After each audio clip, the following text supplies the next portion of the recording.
Welcome to another episode of the Alamo City Sportscast with Mike Jimenez and Joe Garcia. Make sure to subscribe and hit that like button. Join the discussion as we broadcast live from beautiful West San Antonio. And remember to tip your hosts as it helps the show grow. Welcome, everyone, to another episode of the Alamo City Sportscast. Today, I'm going to be co-hosting this show with the one and only, my boy, Ric Fernandez, also known as Rick Fernandez. And, man, we had a big weekend of sports, man. We had NBA going on. We had boxing going on. Me and you are avid boxing fans, dude. And it was like, we're busy with life, busy with family, and we're still trying to make time to see these great boxing matches, bro. And kind of was going back and forth with you a little bit, texting you here and there as the fights were going on because I was locked in. So were you. Hey, man, did you check this out? Did you see this knockout, dude? Hey, did you see this? I mean, it was a great night if you're a boxing fan, dude. But more importantly, you had a big Friday as well because we premiered your interview with the one and only San Antonio boxing legend, James Leija. So, man, how was your weekend? Just let me know, how was your weekend for one? And second, let's talk a little bit about that James Leija interview. Hey, yeah, man. Hey, good morning. Shout out to all the listeners. I already see all the crew out there. Yep, the Necios, Tim Gonzalez, Sith, Matt Lerma, Hooper Flash, all the crews out there. So appreciate you guys supporting from Midtown, Texas. No, man, yeah, it was a crazy weekend. It was a busy weekend. My son had basketball tournaments, AAU all weekend up in North County, like towards LA, up in Newport Beach. So yeah, like you could see on my Twitter, he went 4-0, right? Their team went 4-0. They were balling, nice. Man. And you could see on my Twitter where I put his highlights up there where he's balling. So that was pretty cool, man. He got hot, man. He had like 3 threes in a row yesterday. And you hear me talking trash, bro. I'm that father out there, just not talking trash, but supporting my son, and getting hyped for my boy. But yeah, man. So yeah, and then the mix of all that, right? We have all the fights, right? Like you said, bro. Me and you were texting back and forth, catching like, "Hey, did you see this? Did you see that?"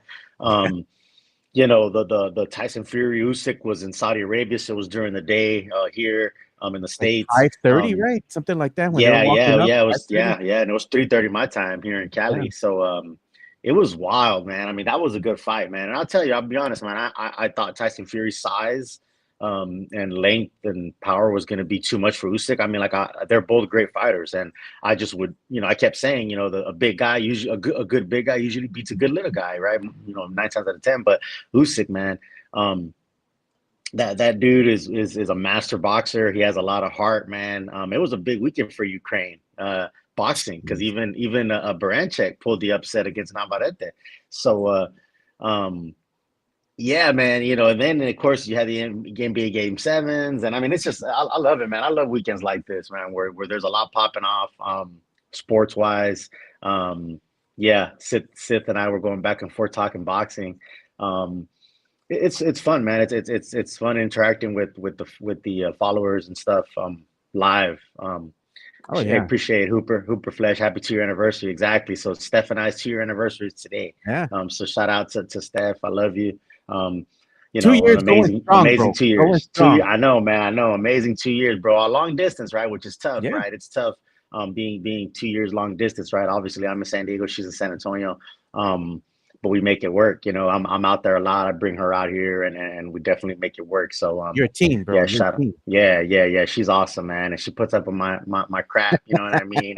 And I'm not the easiest guy to deal with sometimes. So I do appreciate her, and I love her.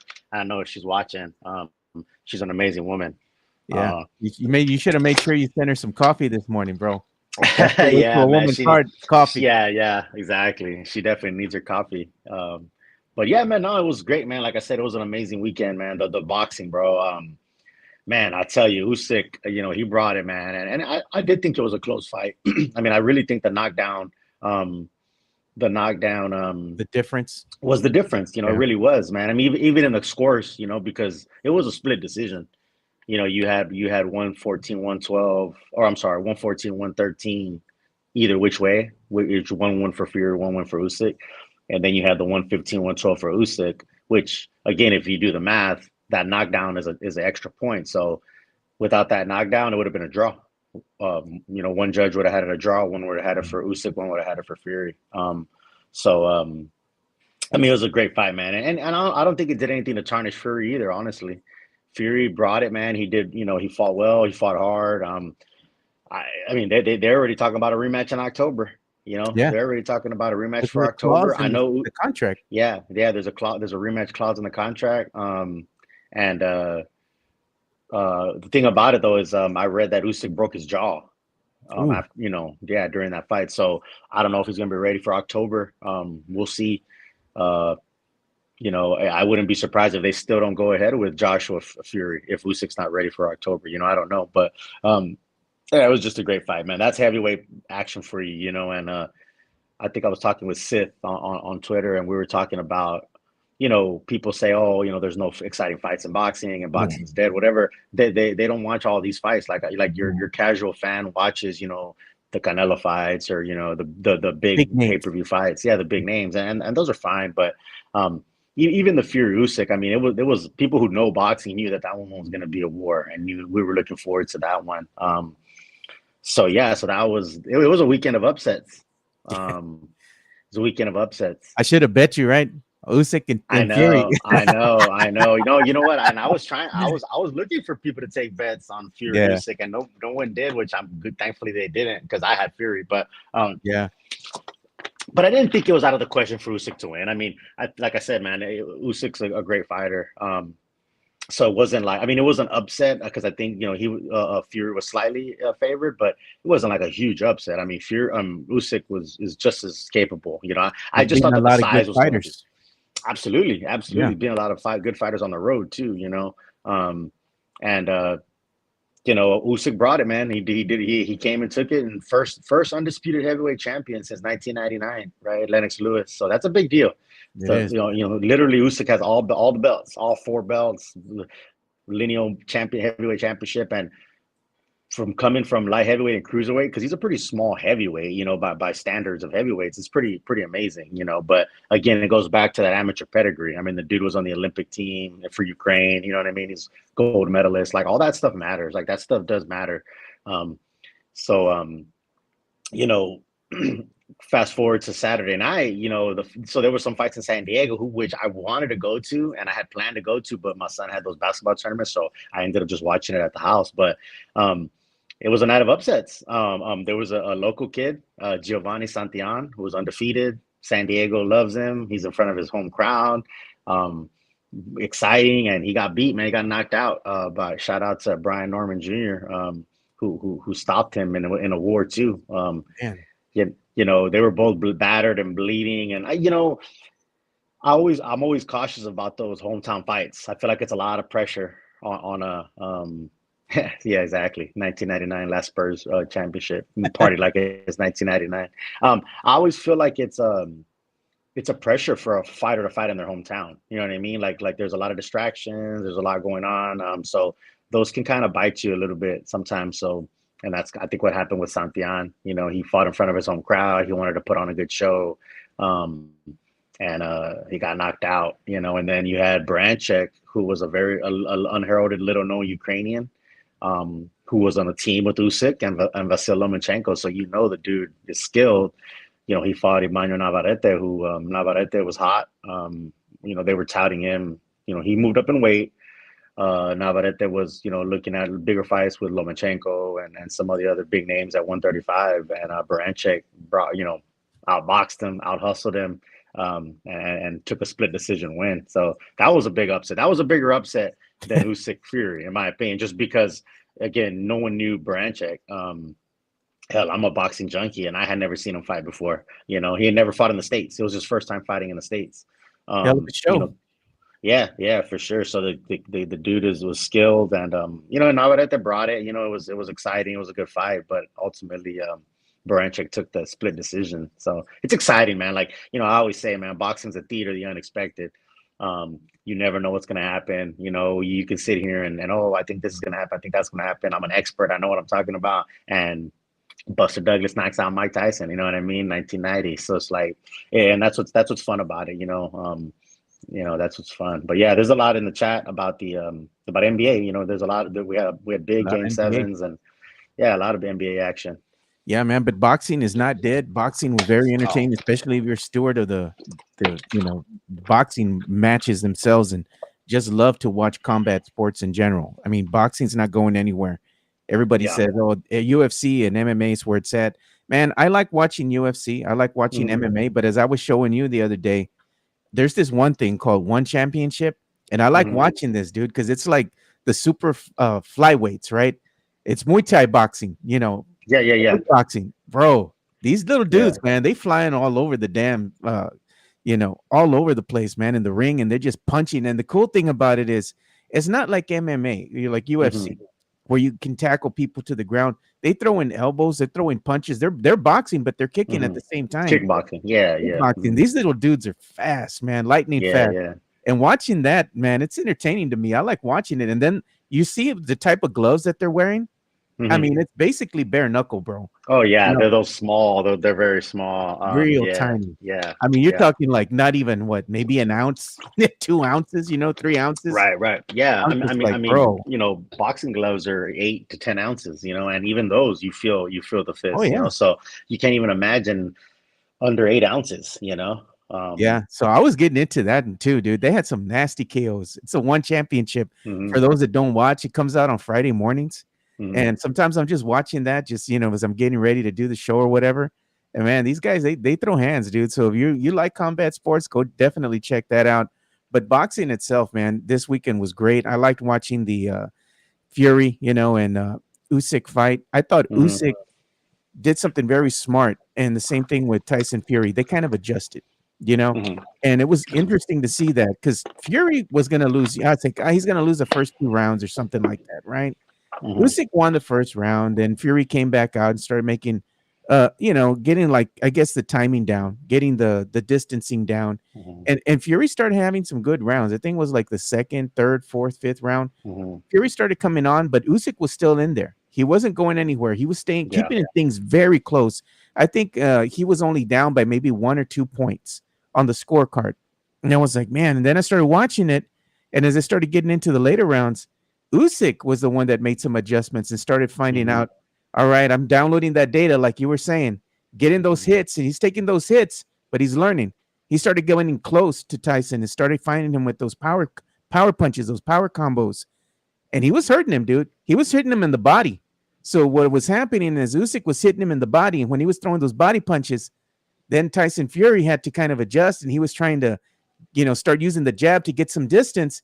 And then when he would kind of go down a little bit to try to cover up the body, that's when Usyk would come up and he hit him with that upper hand, left, and he would come over and he was getting him with those overhand combos, boom, boom, getting him and hitting him with that power. And then it started having an effect on Fury. In the Mhm. beginning, he was acting silly, over here Yeah. taunting him and no, no me pasa nada.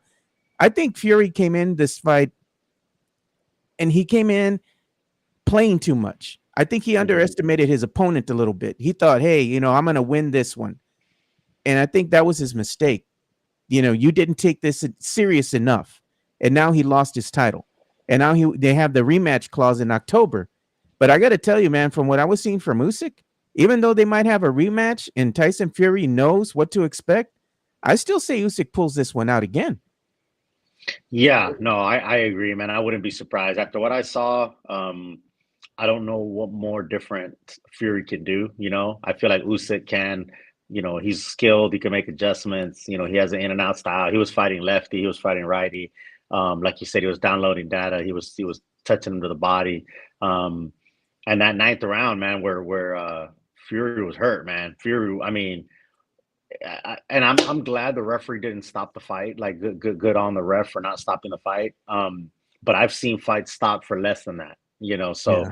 I wouldn't have been shocked if the ref stopped it because I mean it was like 16 something unanswered punches and Fury wasn't punching back and he was just falling back to the ropes. His legs were So done, dude. yeah, yeah. And so in reality, one would say if the rope weren't there, he would have just fell straight Oh, yeah. backwards, now, but I think he knew that the ropes were there. So obviously he was going back towards the ropes and all that. But if they were in the center of the ring and all those punches were landed, Fury would have went down, It would have been a clean so KO, dude. yeah, yeah, exactly. So, I'm glad the ref didn't stop it because he it made for a good fight, and we watched it made for drama, and we even when the scorecards were being read, I mean, it was kind of like, hey, I thought Usyk did enough to pull it off. But you never know. You're in Yeah. Saudi, you're in another country. Fury is That's what I you was know, texting you. I say, but did he do yeah, enough? You know? yeah, exactly. And Yeah. then honestly, I kind of said to myself, maybe it's a draw. Maybe they're gonna. I thought Usyk did enough to win, so I Yeah. definitely did. But you don't ever know what the judges. Like I said, one judge had Fury winning, with the knockdown, and one judge had, or the other two had, Usyk. But it was close. It was a tight scorecards. Like I said, you take away the knockdown on points from what the judges scored, it would have been a draw. Yeah, and that's Because the one thing I was telling you too. It wouldn't have surprised me if it was a Mhm, draw. Split decision, I kind of expected either draw or the split decision, mhm, mhm. so I was happy with the result. I think Yeah. that Usyk again, with that knockdown, that was the difference maker.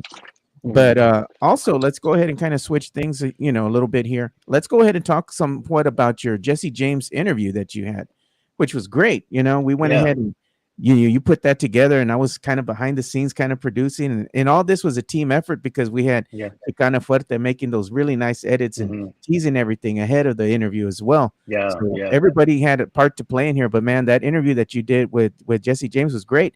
A lot of insight there, a lot of little nuggets of Yeah. information, if you Yeah. so to speak. So let us know, like, what were some of the best parts of this interview for you? I mean, to talk with the great Jesse James Leija.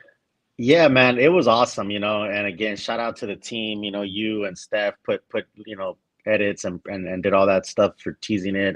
Shout out to the people that watched live. There was a handful of folks that came on live, and I was on the live chat, and Yeah, we were talking through it during the live chat. So shout out to those that watched it and we there it is premiered it too, man. live. It's up Yeah. right now on the YouTube channel, Yep, so go yep. It's check up it on out. YouTube. If you haven't seen it, go check it out. It was so cool, man. Like I said, Jesse James Leija is one of my favorite fighters. Obviously, he's from San Antonio.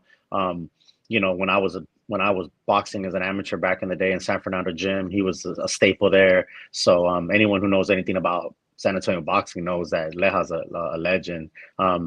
And so yeah, man, it was kind of it was an honor for me to interview him, and that was kind of like my first like interview, really, right, Yeah, with somebody. I mean, I know we come on the show and we do our thing, and we usually just kind of you know, there's no script. We kind of just talk whatever we were going to talk about. The listeners chime in, and we kind of go from there. So that I was a little bit more prepared for that. Hey, just Gently as a professional, right? I mean, I was prepared. I had kind of my notes. I had things that I wanted to talk to him about.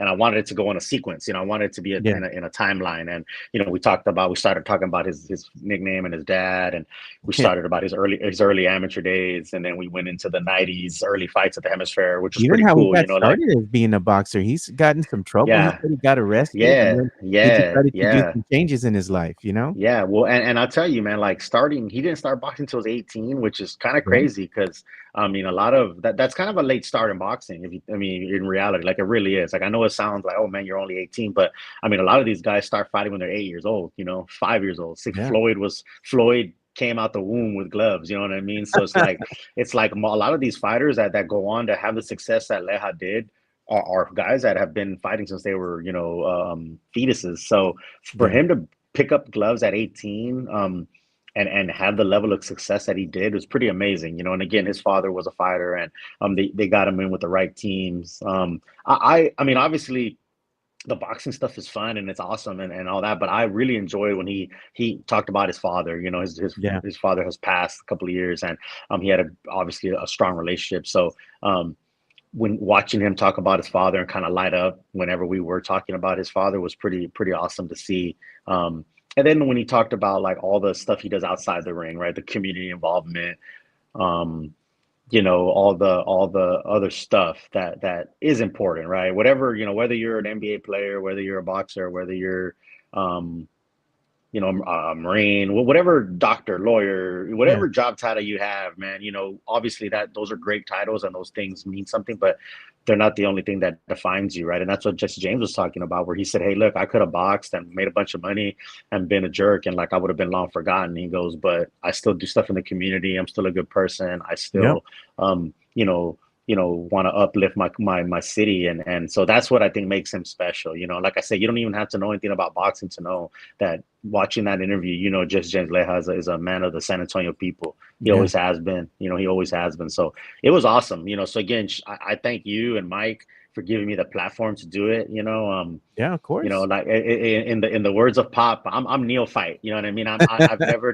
never done radio or podcast or anything. I'm just the guy that talks. And so for you guys to trust me and do that, because that's a big deal. I mean, honestly, it really is. Jesse James Leija, he's a local celebrity, but he's known nationally and internationally. Like I said, at the end of the day, he's not just he's a local fighter that people know in San Antonio. Like, yes, he is a San Antonio fighter, and like obviously people from San Antonio know him, but like the guy's was in the ring with Oscar De La Hoya, Shane Mosley. I mean, when you watch that interview, we talk about his resume. I mean, you want to talk about a who's who. I mean, he was in New York City. I like the story he told when he was in New York City when he fought Oscar at Madison Square Garden. He said, "Hey, I looked around and I saw all the celebrities and movie stars and athletes, and they were all there." He's like, "They were there probably to see Oscar." He goes, "But hey, I'm here too, kind of thing." So I thought that was really cool. I like that one thing he said. He said, if they knew what it took for me to be here, that was me a little harder. Yeah.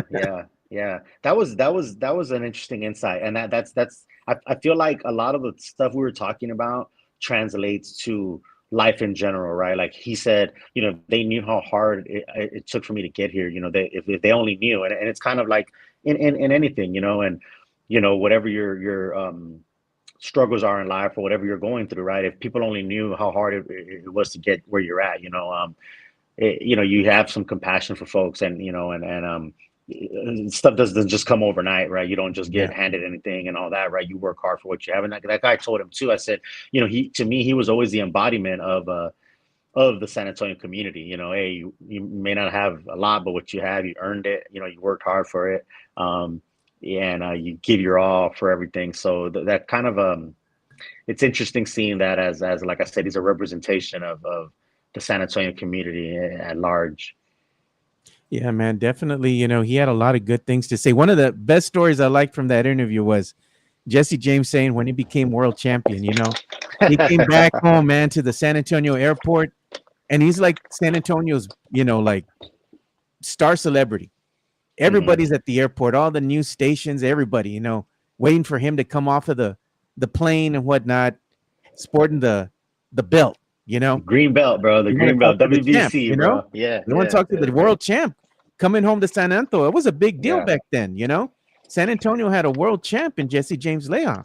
He put San Antonio on the map. So he gets off the plane, and he's talking and everything to the media, and then he goes home, and they get home, and what does he say? He goes inside the house, and the wife's like, "Man, something stinks, man. Did you take out the trash?" And he's like, "I don't remember if I took out the trash or not." She goes, "Well, take out the trash." He's like, "You tell me to take out the trash? I'm the world champ." She goes, "Here, I'm the champion. Take out the trash." That was funny. I really was funny. Yeah, that was a great story. That just goes to show, man. He's like, "Man, I just went to Vegas. I beat Azuma Nelson. I got the WBC belt. I'm the world champ, and here I am. My wife's like, hey, you need to throw out that trash. That's funny, man. That's a good story. He's asking, did they fire the other guy? No, man, Mike.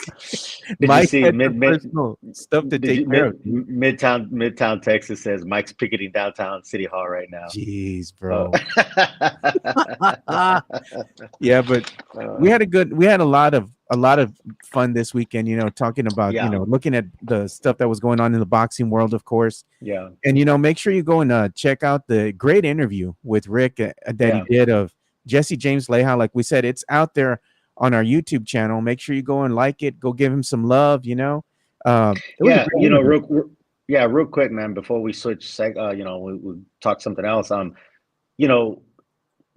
I was watching the Goldberg, some of the Goldberg interview where I watched it again, where he talked about the Guerreros, right, and how he got pretty emotional talking about that, and I just want to highlight, that again. We do what we do here on this podcast. And, hey, Joe's the boss, man. It's his show, it's his deal, and Mike, and they do great things. And we have the followers and the people that get on, and we appreciate you guys.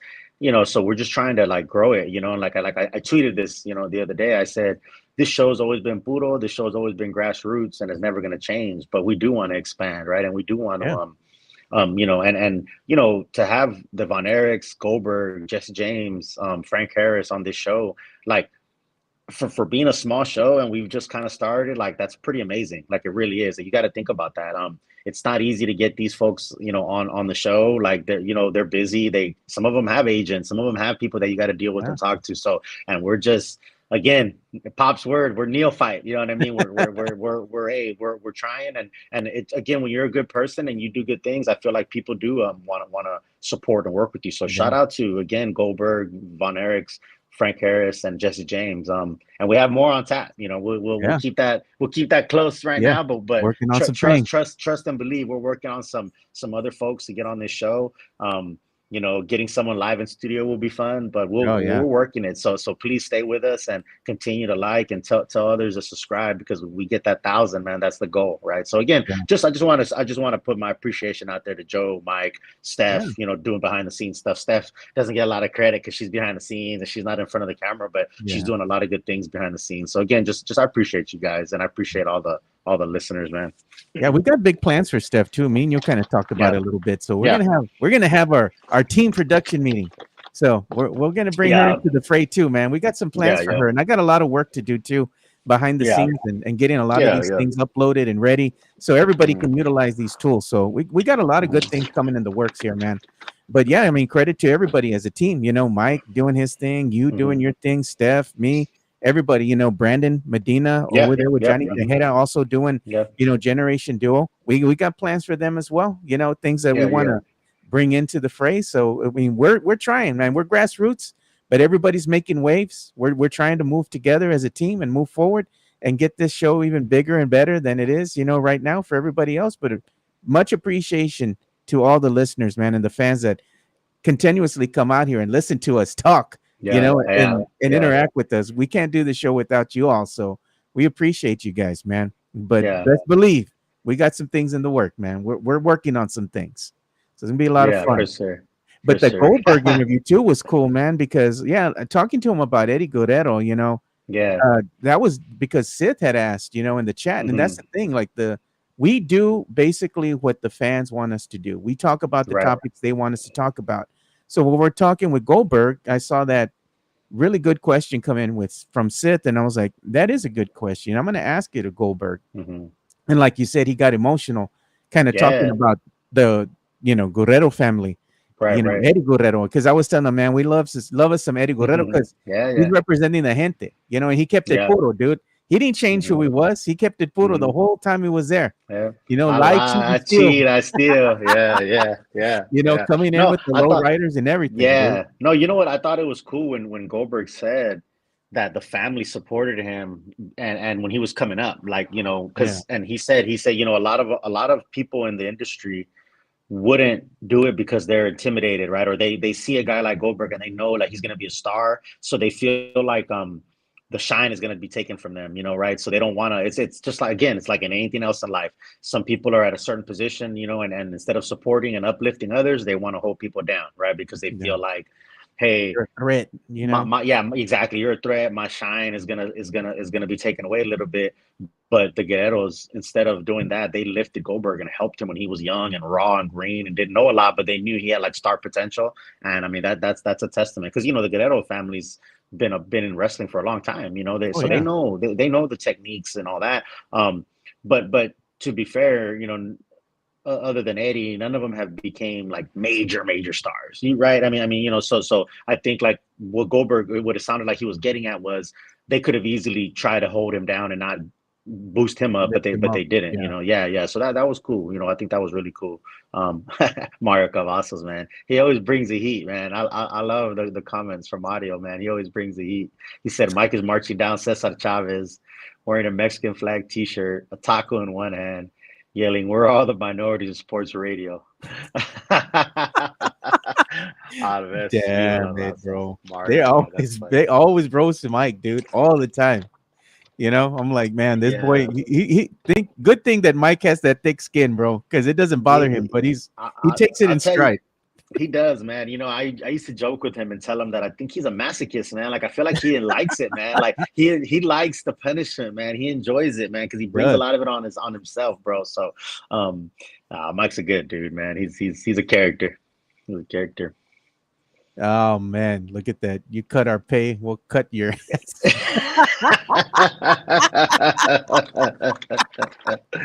Oh my God, man! But you know, I was gonna say too, Goldberg, man, he does a lot for supporting the troops, man. He bought that absolutely. Mustang, dude, and he was saying when he was in Cali, he would go to Camp Pendleton, you know, and he would greet the troops coming back in, and he had the boss, you know, that Mustang that was specially made to go ahead and boost morale to all the people in the armed forces, you know. Yeah, it was that's out there in man. Vietnam and everything. I mean, so this car has some history, you know. So it's still being utilized for that main purpose that it was designed for, to boost morale. And I mean, it's something like you were saying, you know, you're coming off the plane, you know, and you don't, you know, you have all these emotions and all this, you're away from your family and all that, and you see this car there, and then it makes you happy, you know, and then you go take pictures and all that. So it's a little, you know, a little break from the monotony, you know, that is always, you know, serving your country and whatnot. So I thought that was cool of him to donate that time, you know, to bring some happiness to the troops coming off of the planes and whatnot, you know. Oh yeah, man. That's amazing, you know. And I've been there, you know. I remember coming home after 6 months, 7 month tours in Iraq in 04, 05, you know, back then, and you just can't describe that feeling. Like you can't describe the feeling of coming back home and coming back to your family, and you know, having somebody like that support, you know, Goldberg or any other celebrities that really are donating their time, you know what I mean, that are donating their time. It means a lot. It really does, you know. And you know, like I said, I've come home from several deployments, and it's just nothing like it. So yeah, you know, it's tough, you know, being, you know, I'm getting ready to wrap up my time in the Marine Corps, right? 20 plus years. And I look and see the young men and women that we have in our ranks now, and I'm thoroughly, I know I'm impressed. I know that this country and this nation's in good hands with these young men and women, man, because they're beasts, man, and they're ready to take on the next fight wherever it may be, right? But having support from folks like Goldberg and others, it does lift morale. It does boost folks, you know, because sometimes just you're out here, you're serving your country, you're doing what you got to do, and you feel like it's like a thankless thing, you know what I mean? You feel like people don't really appreciate it and that kind of stuff. And you know, everyone has their own opinion, and the military is not for everybody, you know. And I always tell my Marines, you know, because sometimes they get frustrated with folks in the civilian world who kind of talk down about the military, or they have something to say about whatever. And I say, you know what? Yeah, you know, and I say, you know what? We fight for them to have that right of speech. You know what I mean? So at the end of the day, even if I don't agree, and I always that's always been my approach. You know, even if I don't agree with somebody, I say, hey, you know what? The reason why you're able to have that freedom of speech is because we're defending it. So you're free to have your opinion. You know, you can have your opinion. You could say you don't agree with the military, you don't agree with what the Marines do, or whatever the case may be. But the reason you have that, the reason you have that right to have that opinion is because we are out here fighting. So again, you know, that was cool of Goldberg to talk about that kind of stuff. So I had heard before that he was involved in supporting troops, but hearing it from you guys' interview was really cool. Yeah, he's just a good person too. Just like Jesse James Leija said, you know, in your interview. Being a good person goes a long way, you know, and people remember that, you know. Absolutely. And one thing that stood out with me with both Jesse James and with Goldberg is your character counts, you know, and that's how you're going to be judged. So try to be a good person moving forward, you know, and everything you do. Absolutely. Yeah. So one of the things Sid says, thank you for your service. Hey, it's my pleasure. Man, I appreciate that. Yeah, thanks a lot for you and for everybody, all the other Marines we got out there, boots on the ground, keeping the country safe, you know. Absolutely. So, absolutely. Man. And look at this, Mario Cavazos. Mike is making up for all the time he was stuck inside the coconut. Oh, but dude. Oh my God. Mike. Yeah, you know who always gives Mike a hard time is our boy Dyer, Spurs and Salsa. Oh man. He went in on Mike's rant about the sports, you know, radio thing, and a lot of people actually did. I don't know if it had the result that Mike wanted, because I was reading some of those comments, man, and like, man, people were going in on him. And Dyer, our boy, Exit 7 was one of the main catalysts of saying, basically saying like, hey, Latinos don't even want you representing, you know what I mean? Oh So my like, I don't know. God, bro. Yeah, but you know what? He So does have a point, though, man. When you go back and you look at things and you look at the yeah, landscape of radio here in San yeah, Antonio, right? And it's not like, hey, because there's a big, huge, humongous Latino population, just go grab whoever and put him on the radio. That's not what he's trying to say. He's just saying, right, look, we have talented individuals here. I think that's what he sure, should have phrased it as. Look, we have yeah, talented individuals here who are in our city of San Antonio, and they yeah, deserve the right to be featured on radio just as much as hmm, anybody else that, the people who make the big decisions go with. I think right, for a lot of other reasons that people don't understand, it's not always up to the station manager to do the right, hiring. They have other hmm. people they got to go Oh, and, of course, and answer yeah, to, so they're the guys yeah, that are yeah, making those decisions. And they yeah, put these people, these talking heads in front of the microphone, hmm, but I do agree with him in a way where we do have to have more representation of the gente, across the airwaves here. And it's not saying, hey, there's no DJs or whatever on these other radio stations that are not Mexicano, Latino, Puerto Rican, Cubanos, whatever, yeah. Hey, our man Xavier, freaking Rican, man, Yeah, he does his that's what I'm thing, saying. yeah, Yeah, hmm, he's doing his thing. But I yeah. think what Mike is specifically trying to dial So in sports is like radio. He's talking about sports radio. Yeah, radio. yeah, Yeah, yeah, we don't have that person yeah. on the airwaves right now. Not to say that it might not happen in the near future, but let's see who they hire, who they get to, go ahead and have some representation. I think that's huge to the city because you want somebody who looks like you and talks like you and understands the culture to be out there talking sports and bringing a puro vibe to it. That speaks to the gente, Hmm. just like much like we do here. We talk Yeah, to the gente. We go back and forth. They understand. Hey, let's talk about tacos. Let's talk about fiesta. Let's talk about some of the issues that are important to us being Latinos. Here right. and not just here in San Antonio, but across the nation as well. So I think that's what he's trying to say. But it's the delivery. He gets Yeah, very yeah, animated and very excited about his cause. So I understand what yeah, he's saying. I think it's just the delivery, what everybody kind of interprets it as. He had yeah, good yeah, intentions, man. He does. He does. yeah, yeah. Hey, we got you kind of fuerte in the chat. What's Happy up, Monday. Steph? Hey, babe. What's up, baby? I love you. Happy Hey, anniversary. congratulations Two again years. for your 2 anniversary. years. Yes, exactly, man. Two years, baby. Um, yeah, I mean, it's tough. I mean, that's a tough one, because at the the other side of that coin is, you don't want to just, you want to hire the best for the job, right? Yeah, I mean, again, we're Latino, we're minorities. I get all that. But hiring, on strictly those kinds of things, it's a slippery slope, it really is, right? So at the end of the day, you want to hire the best for the job, regardless of race, color, creed, gender, sexuality, sexual orientation. I mean, at the end of the day, your merit and your work should speak for itself. But again, you're right. You have a certain audience, you have folks, that you're trying to reach. I don't know. I don't know the ins and outs of the radio and the networks and all that, so I'm not going to pretend I do. But yeah, I mean, I mean, and you could look at that across nationwide. I mean, honestly, right? Look nationwide or whatever, like the representation of certain races or genders in sports and whatnot. And that's kind of a big political topic. But and like you said, I think at the end of the day, Mike's delivery is what gets people, and Mike just being Mike, you know what I he's mean? just being himself. That's yeah, Mike being him, Mike, the to be a message can the same message can be conveyed by Yeah, different people, and it's received differently, right? I yeah, always joke when with like with our kids, I could tell them something over and over and over, and they're like, yeah, dad, whatever, or whatever. And then like somebody else tells them and they're like, oh yeah, that sounds like, and I'm like, I don't know what it is. It's just, there's something about, you know yeah. what I mean? Like they're hearing it from a different voice, right? Or whatever the case may be.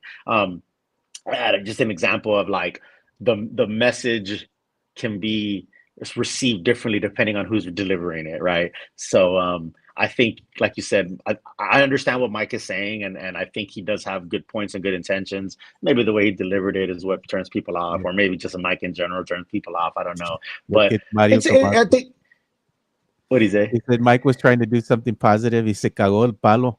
I think he was running a marathon. No, dude. Well, and then you know what also threw people off was, and I think it might have been Sith, because Sith's always on point with these things, or Midtown. Yeah. I can't remember which one. You know what? For a while, I thought Sith and Midtown were like the same person. Man. Like I thought it was a different account or something. But Yeah, real talk, I really did. But yeah, I thought it was like a burner or something. But that's just a funny anecdote for Sith and Midtown. But it was Diddy-esque, like the way he did it. I think that's also what threw people off, because the Diddy video just came out where he's apologizing, and that's a whole nother topic. But it's just the way he did it, where you just see his face and like the background. So it looked like a Diddy video, and that's what somebody said. And Sith is my burner. I'm telling you, I'm still not convinced that one isn't a burner for the other. I don't know, because I'm not comparing Mike to Diddy. I'm really not. I'm joking. I mean, that is nothing to joke about. But I'm just saying the way the video came up was very similar. So that's what I think a lot of people turned off. But I think all jokes aside, he's the conversation is there. You know what I mean? The conversation. So yeah, there you go. Swiss. I'm telling you, Swiss, Midtown, and Sith. All they're very similar. They have a lot of the same thoughts. So I thought maybe they were each other's burners or something. But shout out to those three, man. They're always great on Twitter. So if you don't follow them, please go follow those guys. Yeah. But yeah, man. So again, jokes aside, I think Mike's at least engaging in conversation that's much needed. Ultimately, again, you got guys like Rudy J and Mike Taylor, who, again, I don't, they might have got off radio for their own reasons. That's another thing. One would argue like, hey, maybe they don't want to be on radio. They want to do their own things. They want creative control of their own stuff to do podcasts and all that. So maybe being off the radio isn't necessarily a bad thing for those folks, So I guess you got to kind of look at it that way, right? So at the end of the day, even though they're not on radio per se, their still voices are still strong in San Antonio. Right? Mike Taylor's voice is still very strong. Rudy J, Mike Jimenez, Joe Garcia are the voice is still strong there. So maybe just getting away from radio was what needed to happen. But not to say that guys like Menix and Joe Rango and those guys aren't doing great things, because they are. I mean, they really are. Out there, I think. But it's a conversation. It's a conversation to be had. And I think Mike is just. He's bringing things to the forefront, and we like to give him crap, but I think it's just because it's Mike saying it. They go, "Oh no, se cagó el palo." I'm like, "No, hombre." Well, right, but that's what I'm saying. Yeah, that's what I'm saying. It's the delivery of the message. It's who is delivering it. Like I said, two people could be saying the same exact thing. It sounds a lot better when it's coming from somebody else versus a person that you don't care for or whatever. So Mike's San Antonio's biggest villain because of his takes sometimes and what he says. Well, yeah, he doesn't do himself any favors. Yeah, he doesn't do himself any favors when that's him though. He has no filter, bro. He just says whatever he's thinking, he's gonna spit it out, whether you like it or not. And that's just right. Well, right. So, but it comes with the territory. So you gotta, if that's fine, man. If that's what you're gonna be, then that's cool. But don't be surprised when you do try to bring a serious topic. People are like, yeah, shut the hell up, se cagó el palo, and all that kind of stuff. So, you live by the sword, you die by the sword. But I'll tell you what Dilo says, but we love Mikey Mike. Yeah, I know everybody loves Mike. Right, exactly. And that's what I was just gonna say. I was gonna say, you know what? At the end of the day, I respect that he's true to who he is, and he's unapologetic for it. You know what I mean? Yeah. And so, hey, if I tell you what, if I didn't know him personally, I'd probably be like, yeah, I can't stand that dude. You know what I mean? But. That's just Mike, man. Like I said, ultimately, I think he's a good dude. He has good intentions. Look at this. Elias says, man, I got the name of Mike's son for defending him. He does. Sid defends Mike all the time, bro. I remember that. Yeah. He's like, you got the name of Mike's son. So as we start switching topics here, before we start moving on, talking a little bit about the NBA playoffs and, talking about Eastern Conference Finals matchups, Western Conference Finals matchups, we're going to go ahead and pause for a quick minute here.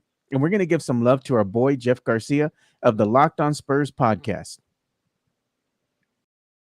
Locked On Spurs is your daily Spurs podcast hosted by Jeff Garcia, the lead Spurs writer for Ken's 5 San Antonio. Jeff has a healthy plethora of guests all the time on the Locked On Spurs podcast. You can also follow Jeff on Threads at Jeff G Kens 5 SA. You can also follow Jeff on Twitter at Jeff G Spurs Zone.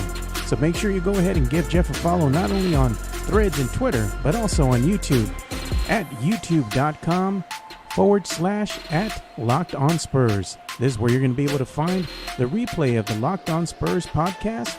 Make sure to like, subscribe, and share.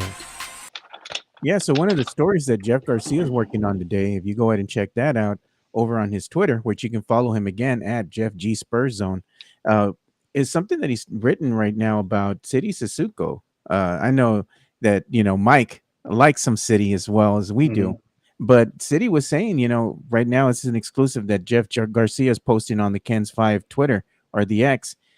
He's saying that the last few months when he was injured, he fell into a bit of depression, Sissoko revealed. So go ahead and check that latest story out over on Kens 5 on their website. It's written by the one and only Jeff Garcia. So make sure you go and show him love and give him a follow. And also go ahead and check out Locked On Spurs podcast. It's your daily dose of San Antonio Spurs news. And Jeff has a great cast of, let's say, recurring guests that come out on there. So again, go ahead and give Jeff Garcia some love. But as we start getting into some talk here, we're going to be talking about the NBA, let's say, playoffs and also the matchups that are going to be coming up.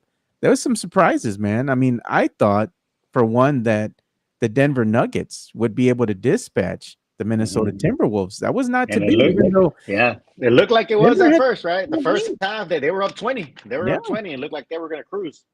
That was not the case, man. It's Minnesota, scrappy team, dude. That defense, when they swarm, it's hard to beat them, dude, because they act like a pack of wolves, dude. They're just out there attacking, man, attacking, and they make things hard for the Denver Nuggets. They take them out of their rhythm, they take them out of their game.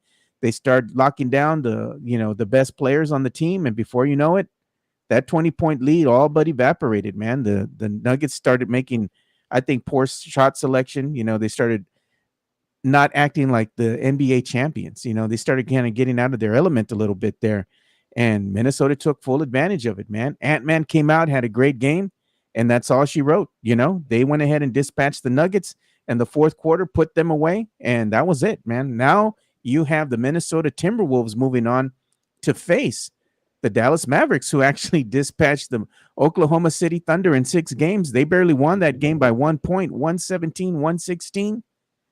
I mean, the Mavericks, again, another scrappy team, dude. They just do not go away. They find ways to win. This is going to be a great matchup, man. You got Mavs and the Timberwolves, bro. I mean, what do you think? Yeah, man, the West is tough. I mean, you got, the Mavericks knocked out the number 1 seed Thunder, and I mean, I know they're young and all that, and they have a good team, but it was, I feel like the Mavericks experience kind of prevailed there, knocking out the highly touted Thunder, at the 1 seed. The Wolves showed a lot of grit and a lot of determination yesterday because they could have easily folded in Denver, down 20, and didn't have a good game in the beginning, right? At first, he was held to like 4 points or something like that the first half. So it looked like all was pointing towards, the defending champs, being the defending champs. I tweeted it. I said, this is like Usyk Fury, the game 7 was like a Usyk Fury fight, man. Because, it looked like the defending champs was going to take that, but the scrappy, Wolves, man, kept fighting, kept battling. They wouldn't take no for an answer. And once they started getting hot, they didn't let up, man. And that's the confidence. Yeah, Mike Conley was huge in that game, right? Again, veteran, calming everybody down. I think I'm interested how the locker room was at halftime, because again, you have guys like Mike Conley who have been there before, have been in big games and maybe talking to folks like, hey, let's calm it down. It's the game's not over yet. You got to have those voices, you got to have those leadership roles, because a lot of it is mental. You're down 20, but I feel like the Wolves just never felt like they were going to lose that game. Even when they were down 20, they didn't pack it up. So credit to them, man. Credit to them and their staff. I thought Denver was going to pull it out. I thought that, hey, they're the defending champs. They should be able to win at home. But again, kudos to the Wolves for being that upstart team to knock out the champs. And now we're going to have a new and we're gonna have a different NBA champion. I think I read was like 7 years in a row or something like that. That somebody hasn't repeated. There was a graphic where it showed, so yeah, I like the parody. I like the different. I like that there's different teams. It's exciting. It's fun. And Wolves never won a championship, so this could be their first. There's a lot of storylines, right? I mean, Minnesota is one of the teams in the NBA that's never won. They haven't even been close since like the Garnett days, So just like Toronto from years ago. Exactly. And again, we know, '99, man, it was you never forget your first. You know what I mean? And you never forget your first. So there's a lot of storylines that play out, whether it's Wolves winning their first one, the Mavericks being a 6 seed, coming back and doing their thing with Luka getting his first and that kind of stuff. And then on the other side, hey, the Pacers, it wasn't even close. Oh man. I mean, they routed the Knicks, man, in New York City. You know what I mean? Which was wild because again, Brunson had been doing his thing. ¿Y qué pasó? And yeah, man, and you got again you got Halliburton, Turner, those guys over there that are doing their thing in Indiana.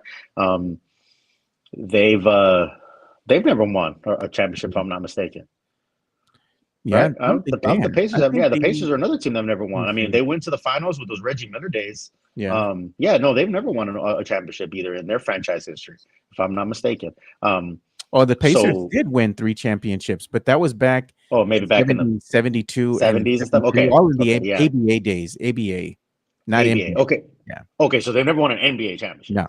So okay, yeah. So there you go. I mean, they've never won one. So having them win their first would be huge. Again, they were close to the Reggie Miller days. I saw Halliburton was wearing the Reggie Miller choke sweater. Did you see that? Yeah. That was pretty awesome. I love it.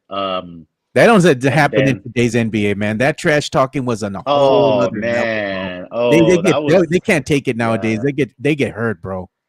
Oh man, yeah, that was the whole Spike Lee and his wife was sitting next to him and all that, and the choke sign and the grab the crotch, and if you there's a 30 for 30 on that. If you haven't seen it, it's pretty awesome.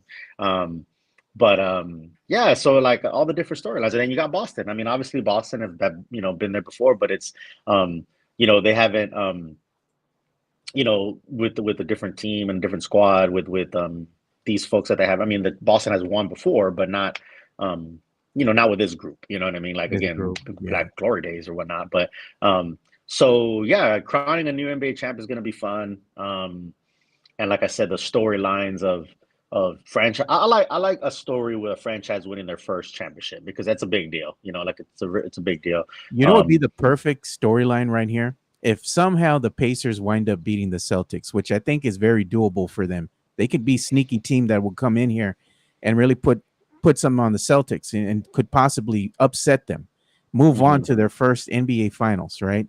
Yeah. Same thing with Minnesota. With Kevin Garnett, going back to the Kevin Garnett days, they were never able to move on and go to the big dance. They were never able to go to the finals with Kevin Garnett, which was a shame because Kevin Garnett is one of these players who was deservingly he deserved to go out there. And actually, he got his with Boston, but during his Minnesota days, yeah. Hey, but you know Minnesota, why? Man, Tim Duncan and the Spurs during those eras, couldn't do it, man. Yeah. No, I always find that interesting when you talk about eras like, even like those Kings teams, you know what I mean, that were really good, right? Like with Weber and Peja that they couldn't get there. Man, they almost had the Lakers that one game. Yeah, man. They almost had the Lakers. Yeah, exactly. Robert Horry, big shot, Bob. Those Suns teams that the Spurs kept knocking out. Nash and those guys. Boris Diaw was on that team. Yeah. It's always one of those things like, man, what if, and it's hard. That's what's just so hard, and that's why it's so funny to me, man. Like, and I tweeted yesterday about like. Because we always hear this stuff about like, oh, like like if it's so easy to like win back-to-back championships or it's so easy to do this and that, and it's not, man. Like it really isn't. Like it's not. It's very difficult to be even in the mix, like in the playoff mix, like you know what I mean. So it's like it's a testament to be there and enjoy when your team is there, and obviously the Spurs, 5 years we haven't been there, but times are gonna change, man. Times are definitely gonna change, with obviously with Wemby and.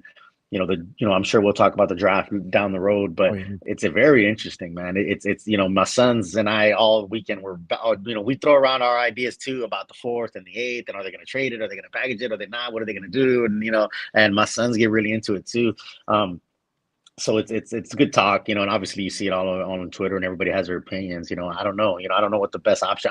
I really don't think you could go wrong, man, because in the 4th pick, man, there's somebody there. Like there's so many good names that someone's going to be there. Now, the bigger name that you want, if he's going to be there or not, is the question, who the Spurs really want. But, going back to the finals, or the conference finals, man, I feel like there's no clear cut, I mean, Dallas is sneaky, man, too. Dallas is sneaky. Dallas has been there before and they've won. Yeah, for sure. Mark Cuban was out there doing his, he was happy, he was cheering. They kept showing A-Rod for the Wolves. Did you see that? Oh, A-Rod, I saw that, man. Yeah. They kept showing him. He's a part owner, I think. He is. He's a part owner of the Wolves. So that's why they kept showing him. But what I am interested too is I feel like the East has been a little bit easier road for the East teams, so when they do face the West team, is it going to be like, hey, the West team is like battered and beaten up? Or is it going to be like, hey, the East has kind of had an easier route and maybe they're going to get, beat down by a West team that's gritty? I don't know. It could go either way. I feel like the West has been tough. The West have been beating each other up to get where they're going to be. Yeah, because Boston hasn't been through no game 7s or nothing like that. I feel like Boston's kind of I hate to say an easy path, but because obviously they're all professional players, but it's easier than what some of these West teams have been having to battle these game 7s through. So we'll see. The Pacers obviously have had to battle a game 7, so it's gonna be good. I think it starts Tuesday, if I'm not mistaken. Yeah. So the NBA playoffs are gonna get underway, or the Eastern Conference Finals, should I say, are gonna start tomorrow at 7. And then you're going to have game 1 of the Western Conference Finals that's going to get underway on Wednesday. And they said that every day there's going to be a game. They said it was going to go east, west, something like that. So that's exciting. Yeah. Yeah. So every other day you're going to have a game coming out. Yeah. So this is it, man. Yeah. And I think what I'm looking forward to is the teams that have not won a chip going at each other in the NBA Finals. So I'm rooting for the Pacers, and I'm also rooting for the Timberwolves. I want to see them go at it in the NBA Finals. It'd probably be the lowest rated NBA Finals, but in my opinion, that's going to be fun. It's good to see new faces in the finals going at it. And you're going to have a new crown, a new champ, and if it's the Timberwolves, man, great for them in the city, dude. They deserve to get a chip. And if it's the Pacers, great for them in their city. They deserve it as well, as historic as that franchise has been as well, with some of their players that they've had coming through as far as playing with the Indiana Pacers. So to me, it's a perfect storylines, man. You can't write it better than that, So the teams that are there, they're not surprised maybe by the Mavs being there, because to me, if you would have told me, they're 6 seed, if you would have told me in the beginning of the season, hey man, the Mavs are going to be there in the Western Conference Finals, I would have been like, nah, no way. But right now, the Mavs are playing at a high level, especially with that tandem of Kyrie and Luka. Luka is him. That dude, he might be hurt playing on one leg, but damn it, if that guy doesn't make some big shots, man, in big moments.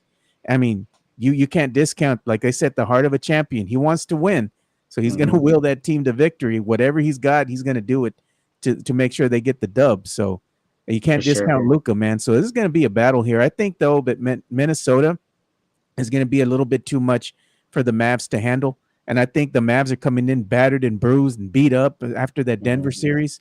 And this Minnesota team, man, they're young. They got a deep bench, and they play great defense, man. Like I said, when they're swarming out there, it's hard to beat them. The only way you're going to beat that, got to make some shots. That's the only way.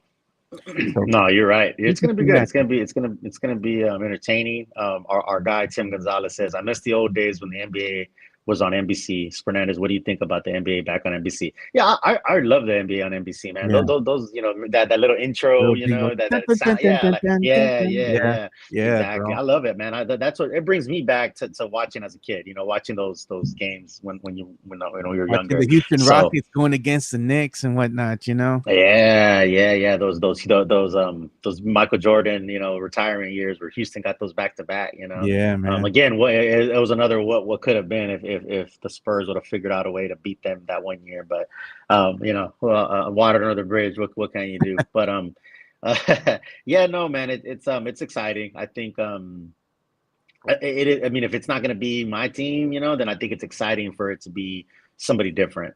So I think again we're going to crown a new champion and having one of the teams that have never won one. It's fun to see it. I forgot. I don't know if it was who said it in our chat, but they referenced the bring your ass and Oh, when yeah. I saw that. because I think Chuck said something like D'Lo. I haven't been, yeah, there you go, yeah, he said because Chuck said I haven't been in Minnesota since 20 whatever, like the years. Kevin Garnett days, yeah, or whatever. And Ant's like, bring your ass. I tell you what, man, and I don't mean no disrespect to any other cities and all that, but like you get a lot of, you hear a lot of flack about like, oh, San Antonio is a boring city. Let me tell you what, if these NBA finals are in Minnesota and Indiana, I mean, you're gonna find out, what's a boring city. I don't Bro, know. what's No, there to again, do in Indiana, man? I Come don't on. know exactly. Come on. And I'm sorry if you got some Indiana peeps out there. I no disrespect, but I'm just saying, like people say that San Antonio is a boring city. Man, I tell you what, go, Minnesota and Indiana. If that's where the finals are gonna be, I'm just gonna sit back and laugh and say, man, they're gonna wish they were in San Antonio. Some of those, The dirty river walk that Chuck's always talking about. Like, come on, bro. yeah, I don't know. I don't know what there is to do in Indiana. Minnesota is cold, and but I mean, this time of year, I don't know what the weather's like, but Hey, yeah, Chuck's not going to be it's able just to funny. badmouth the San Antonio River anymore. I just saw an article where they reintroduced freshwater mussels back into the river to Oh, help is that right? clean the Yeah, river. They said yeah, that these mussels are designed to be the liver of the river to go ahead and help with the bacteria levels and whatnot. So this yeah, works out, man. That means that San Antonio River, that water's going to yeah, start getting clean. So they can't be saying that no yeah, more. What else you got? yeah, You want to discount San exactly. Antonio all the time and say bad things about the city and Hmm. about the women and all that. But I bet you anything, Chuck comes back here with the TNT crew one day. Yeah, That still the NBA is still on TNT. It might be on NBC now because it says right. NBC has won the bid.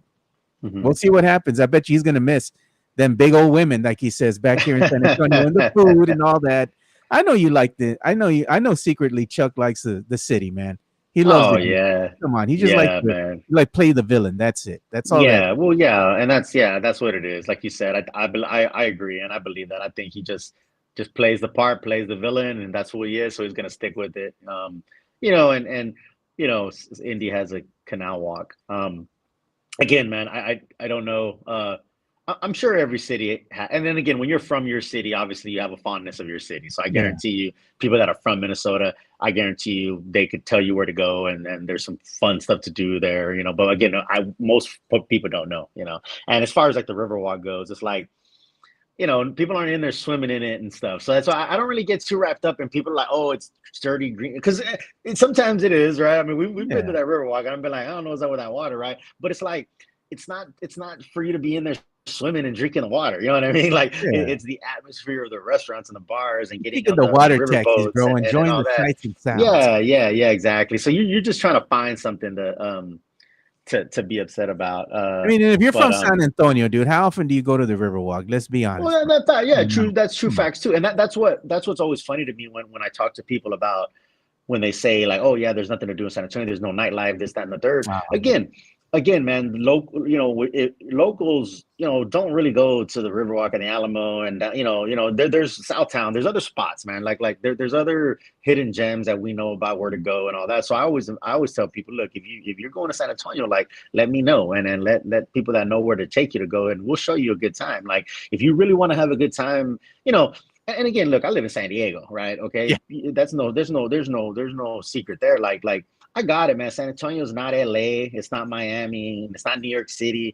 It's not Paris. Like no one ever said it was. You know what I mean? Like only those cities are those cities. Like that's what people always want to compare apples and oranges, man. So it's like just because you're not, LA, Miami, New York City, Paris, and what Rome, like it doesn't mean it's there's nothing to do here. Like trust me, if you want to have a good time and you want to have nightlife, you can find it here in San Antonio. But speaking of nightlife, man, our boy Jeremy Sohan turned 21 today. Yeah, he did, man. So I was 21 today. So I happy told birthday Mike to our boy Jeremy Sohan. 21, baby. He's gonna join us, man, and wishing Jeremy Sohan a happy birthday, man. Yeah, man. Happy birthday to our guy Jeremy Sohan, 21 today.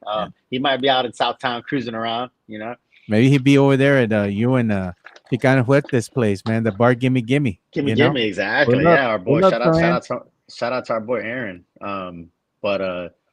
Yeah, man. So happy birthday to Jeremy. But yeah, it just there's always a discussion about, and I know Mike Taylor talked about it when he was talking about who's Levitard, I guess, said something about this city, and yeah, it is a little bit more blue collar, and it's a little bit, again, it's not glitz and glamour of LA and all that. Miami, bro, come on. Nor the thing about it is San Antonio doesn't want to be that. You know what I mean? Like that's at the end of the day, like that's not what we want to be. That's not what we're trying to be. So but there's a lot of good things to do out here, and it's a good time, So anyway, it's funny because a lot of people, especially like on Twitter, have never even been to San Antonio, and they're the ones that are saying like, oh, it's boring, nothing to do there. So most people that come here are like, oh man, I do like that city, And yeah, there are parts that are more, to settle down and raise a family and all that, and that's fine. But that's not to say, again, if you want to have a good time and get in trouble, trust me, you can find a good time to get in trouble in San Antonio. Like if that's what you're looking for, if that's what you're looking for, by all means you can. Yeah. Speaking of which, man, the next time you come out here in the town, my brother-in-law was telling me that over here just down the street, bro, right here off of Marbach in 1604, they got one of the biggest food truck places here in San Anto, dude. So that's something that maybe we got to hit up, bro. Yeah, absolutely. Yeah. We round up the troops, Yeah, man. I'm gonna be back out there in June. I'll be out there sometime, so we'll definitely get together. It'd be cool to do like a draft watch party or something. Yeah. Get John Dyer back in the fray, Yeah, for sure. Definitely check out the food trucks. We got to get out to Trader Village, man, and see my guy Danny De La Paz, Puppet. He's he lives in San Antonio now, and he's he has a booth or a spot in somewhere in Trader's Village where he has merch and all that. He's a really cool guy. He's another really cool guy. Dude.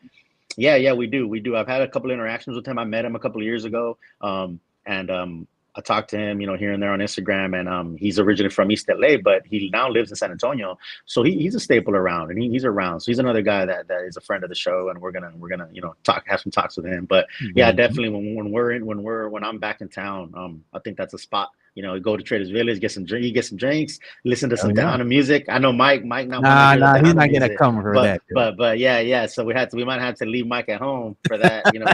Him. Maybe he could go hang out with AB Quintanilla or something. And then put on the belt, dude. Put on the belt, the boots, man. Do it, the gala boltita, Yeah, like Raulito, Yeah, exactly. Shout out to Trader's Village Turkey Legs. If Mike wants to know what to dress as for Halloween, dude, Raulito, he'd be a dead ringer, bro. He would. And then have him do the spin, have him do the turn, Yeah. Dale vuelta, I was like, no, but he would be a dead ringer for Raulito. You do the shuffle, it's over, game over, bro. Yeah, for sure. He would. I think I agree. Look at Mario Cavazos. The next interview is Little Puppet. We don't know. Don't look at me, Little Puppet. Yeah, hey, Mario Cavazos is on to something, So we'll look at Sith Elias. Shout out to Trader's Village Turkey Legs, bro. Hey, yeah, man. That's where it's at. That's definitely where it's at. Trader's Village, man, and Flea World or Flea Mart out there by Poteet. That's the one I used to go to all the time, dude. Oh man, I used to go to Poteet when I was a kid. I haven't been there in a minute. No, but it's the pone caliente though in the summertime, bro. Oh, I know. No aire going through. Bro. Yeah. I know it does. It gets warm, bro. But then you hear the Tejano music and you see the cerveza and you're like, yeah. You get the micheladas going, man. And, it's a wrap. So, it's a vibe on a Sunday, bro. Yeah. Look at Tejano is too ghetto for Mike, probably. They have it's too ethnic. What did they say? It's too ethnic. Too ethnic for him, bro. It's too ethnic. No puede, dude. No puede. Tim Gonzalez said they have wrestling at Trader's Village. That's cool. They do, man. Yeah, All right, man. man. So we're gonna go ahead and bring this one to a close. But again, before we bring it to a close, go out and check the interview that Rick did with the great Jesse James Leija. It's out right now on our YouTube channel. Make sure you go give him some love. Make sure you like that video. Like I said, it's a great interview. A lot of little nuggets there from Jesse James Leija about how he got into boxing, talking about life as he was being a boxer, fighting some of the biggest names in boxing. Man, I mean, like you said, he fought Sugar Shane Mosley. He fought Yeah, Oscar De La Hoya, Azuma Nelson. I mean, yeah, Jesse yeah, James Leija is no slouch, dude. If you go yeah. and you look at his Gaddy resume, Ward, yeah, like yeah. he's a hell of a fighter, dude. Hell of a boxer, and he's doing a lot for the community. So if you want to know everything that's going on with Jesse James Leija and where he is right now, go ahead and check out that interview with our boy here. Rick Fernandez. Fernandez did a great job, man. So Rick, where can they follow you on the X, man? And say right here, Yeah, Real yeah, Fernandez. exactly. Right there. Yeah. Follow me at Ric Fernandez. I appreciate all the love, man. I love interacting with people on Twitter. I also love meeting people. Like I said, I've Oh met yeah, so many people this year. This year I've come to town, and again I live in San Diego, but I'll come into town and we'll go to Spurs games, and I met so many people off of Twitter. And I honestly, I don't think I haven't met anyone who's like, everybody's been cool. Like everybody, like, and it's interesting putting, you know, faces and like real conversations in yeah. person with people that you talk to on Twitter, On right? la Because first you know, Twitter gente. yeah, and like I said, I know there's characters, and I get all that, and I try not to get too wrapped up in all that Yeah. kind of stuff. 'Cause ultimately, at the end of the day, like if you cool with me, I'm cool with you, so I have no issue with anybody really. And people I can blocked talk you by whatever they want to mistake, talk. bro. It was a Um, mistake. and like, and it is still funny though, because Aye. I still get haters sometimes for some odd reason, and I'm just trying to mind my own business, trying to enjoy my time with Steph and do my thing, and I'll get some random Oh, man. clowns who I'm not even going to give them a Yeah, platform, but mention, dude. they'll just randomly hit me up and want to talk some smack, and it's funny to me actually. It's funny, but it's all good. But yeah, man, follow me on Real Fernandez. I appreciate it. And again, thanks, Joe, for having me on today. It's always fun. It's always fun getting on here and Always talking fun, dude. boxing and talking with the subscribers. Hey, this is every time you come on, it's the Puro edition of the Alamo Yeah, City exactly, Sportscast, bro. exactly, You're exactly. just a I favorite, think dude. I'm a good balance for Mike. You know what I mean? I think it's a good, that's why we all work well together. Yeah, because I like talking boxing. I don't really get to do Hmm. that with Mike because, full Hmm. disclosure, Mike he watches boxing, but he's not a steward Sure, of, sure. of, of the game, Yeah, and I've been yeah, watching no, it since I was a kid, you know? yeah, And yeah, we know the idiosyncrasies of boxing, and what fighters are going to do and what punches are called and how the cards are scored and whatnot, like, oh man, to other yeah, people, they'll be like, oh no, this fighter's winning hands down. We're like, hey, he might be only up by 1 or 2 points despite what you're seeing, yeah, So yeah, it's like yeah, we really, really locked in yeah. when we're Well, watching yeah. boxing. Yeah, and that's what's always hard, man, about the scores, and again, the layman doesn't really understand the scoring system. So it's like a fight could, like I always say, you can win a round really really big, without a knockdown, and you like the guy's just beating the crap out of the guy, and that's a 10-9 round. I mean, it's a 10-9 Yeah, round for the guy that won the round, and then the next round could be the other guy just jabbing and moving and not really doing a lot, and the other guy didn't do a lot, so now the other guy won the same 10-9 round. yeah, The weight of those rounds they're not weighted differently. So again, that just there's nuances in why like the yeah. scores are the way they are, and it's not perfect. I get it. There's bad decisions all the time and all that. And anyway, but that's a topic for another time. But yeah, no, I love talking boxing with you, Joe. I love talking boxing with the fans. We got a lot of knowledgeable boxing fans out there. I Oh will yeah, say that that when we start talking boxing, I know a lot of folks that are pretty knowledgeable and kind of start chiming in and stuff like that, so that's always fun. And it's even fun for people who are like, hey, you know what, I used to watch boxing before, like a long time ago, and then like obviously I got into UFC, and like now I'm starting to get back into boxing. That's cool too. I love hearing that. yeah. I love hearing folks say that they're kind of back into boxing. Like I told you before, I purposely like did like a silent protest to not watch UFC like when it first came out, Yeah. because so many people were getting into UFC, and I don't have no problem with UFC. To me, I think it's apples and oranges. I think they're two different Yeah. sports and they can both coexist. But I truth be told, like I really don't watch UFC. And like I said, I kind of made it a point when everyone was kind of jumping to UFC. Like I'm talking like in the early, like in the 2000s and stuff, when it first was on the scene and really hot. A lot of my friends who were boxing fans kind of like said, I'm done with boxing. I want to watch UFC. And I can understand the excitement because it's new, it's fun, it's exciting. And I watched some UFC and thought like, wow, this is exciting. Like it's fun, you know? But like I said, to me, it's apples and oranges. It's two different, again, people always compare UFC to boxing, which to me is just not a good comparison. UFC is a company within MMA. MMA compared to boxing is more accurate comparison.